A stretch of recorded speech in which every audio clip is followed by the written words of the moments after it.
हत्याकांड से राज्य में भारी आक्रोश। विश्व हिंदू परिषद के ईश्वर सिंह ठाकुर ने मांग की कि हुबली की एक कॉलेज छात्रा नेहा हिरेमठ के मामले में दिहाड़ी खूनी को फांसी की सजा दी जाए, जिसकी 2 दिन पहले उसके सहपाठी ने बेरहमी से हत्या कर दी थी। बिदर शहर के बसवेश्वर चौक पर बोलते हुए उन्होंने कहा कि हिंदू माता पिता को किसी भी कारण से अपनी बेटियों का मुस्लिम स्कूलों और कॉलेजों में दाखिला नहीं कराना चाहिए। उन्होंने कहा कि लव जिहाद के नाम पर मुस्लिम लड़के हिंदू लड़कियों का शोषण कर रहे हैं। इसी बीच आरोपी फियाज को फांसी देने की मांग की। देशದ ವಿರುದ್ಧ ಷಡ್ಯಂತ್ರ ಮಾಡುವಂತಹ ಆ ಖಬೀರ್ ನ ಶಾಹಿನ್ ಶಾಲೆಯಲ್ಲಿ ಮಕ್ಕಳನ್ನು ಹಾಕಬೇಡಪ್ಪ ಅಂತ ಹೇಳಿದ್ರು ಕೂಡ ಜನ ಕೇಳ್ತಾರೆ. ಅರೆ ಯೋಚನೆ ಮಾಡ್ರಪ್ಪ, ನಮ್ಮ ಮಕ್ಕಳಿಗೆ ಶಿಕ್ಷಣ ಸಿಗಬಹುದು, ನಿಮ್ಮ ಮಗಳು ಸಿಗುವುದಿಲ್ಲ.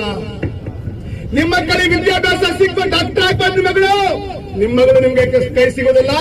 ಇವತ್ತು ಎಲ್ಲಾ ಹಿಂದೂಗಳಿಗೆ, ಹಿಂದೂ ಸಹೋದರಿಗೆ ವಿನಂತಿ ಮಾಡ್ತೇನೆ, ನಿಮ್ಮ ಮಕ್ಕಳನ್ನ ಅಡ್ಮಿಷನ್ ಮಾಡಬೇಕಾದ್ರೆ ದಯವಿಟ್ಟು ಶಾಹಿನ್ ಅಂತ ಶಾಲೆಯಲ್ಲಿ ಅಡ್ಮಿಷನ್ ಮಾಡ್ಲಿಕ್ಕೆ ಹೋಗ್ಬೇಡಿ. ನೇಹಾ ಗತಿನ ಮಕ್ಕಳ ಗತಿ ಆಗ್ತದೆ, ನೇಹಾ ಗತಿನ ಮಕ್ಕಳ ಗತಿ ಆಗ್ತದೆ. ಮುಸ್ಲಿಂ ಹುಡುಗಿಯರು ಗೆಳೆತನ ಮಾಡ್ತಾರೆ, ದಯವಿಟ್ಟು ಗೆಳೆತನ ಮಾಡ್ಲಿಕ್ಕೆ ಹೋಗ್ಬೇಡಿ. ಗೆಳೆತನ ಮಾಡಿ ಅವ್ರ ಮನೆಗೆ ಕರ್ಕೊಂಡು ಹೋಗ್ತಾರೆ, ಮನೆಗೆ ಹೋಗ್ಲಿಕ್ಕೆ ಹೋಗ್ಬೇಡಿ. ಅದ್ರ ಹಿಂದೆ ಷಡ್ಯಂತ್ರ ಇದೆ, ಲವ್ ಜಿಹಾದ್ ಷಡ್ಯಂತ್ರ ಇದೆ. ನಿಮ್ಮನ್ನ ಕರ್ಕೊಂಡೋಗಿದವರು ಅಣ್ಣ ತಮ್ಮ ಪರಿಚಯ ಮಾಡಿಸ್ತಾರೆ, ಪರಿಚಯ ಮಾಡಿಸಿ ನಿಮ್ಮ ಜೀವನ ಹಾಳು ಮಾಡ್ತಾರೆ. ಚಾಕು ಹೊಡೆದಾಗ ಕಾಲೇಜ್ನಲ್ಲೂ ಅಂತ ಅಷ್ಟು ಜನ 100 ಜನ ಇದ್ರು, ಅವನು ಅಲ್ಲೇ ಹೆಣ ಹಾಕ್ಬೋದಾಗಿತ್ತು.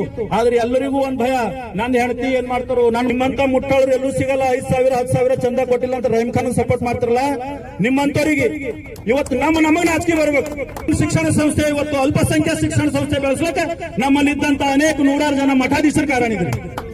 ಬೇಕಾಗ್ತದ ನೀವ್ ಯಾವತ್ತರ ಬಹುಸಂಖ್ಯಾತ ಹಿಂದೂಗಳ ಮತ ತಗೊಂಡು ರಾಜಕೀಯ ಮಾಡತ್ತೀರಿ? ಯಾವತ್ತರ ಹಿಂದೂಗಳ ಹೋರಾಟದಲ್ಲಿ ಹಿಂದೂಗಳ ಕಷ್ಟ ದಿನಗಳಲ್ಲಿ ಬಂದು ನಿಂತಿರೇನಪ್ಪ?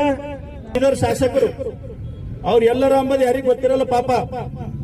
ಈಗ ಅವ್ರ ಹೆಸರು ತಗೊಂಡು ಬಿ ಹೇಳಿದ್ರು, ಆದ್ರೆ ಅವ್ರ ಹೆಸರು ತಗೊಳಕ್ ಏನ್ ಹಂಚಿಕಿಲ್ಲ ಅಂತ ನಾಲಾಯಕನ ಹೆಸರು ತಗೊಳ್ಳೋ ಜರೂರಿನೂ ಇಲ್ಲ. ಇದು ಹಿಂದೂ ಹೋರಾಟ ಅದ, ಇದು ಹಿಂದೂ ಸಮಾಜ ಹೋರಾಟ ಅದ. ಒಬ್ಬ ಬುದ್ಧಿಗೇಡಿ ಅದಕ್ಕೆ ಏನೂ ಗೊತ್ತಿಲ್ಲ, ಸುಮ್ಮನೆ ಏನೋ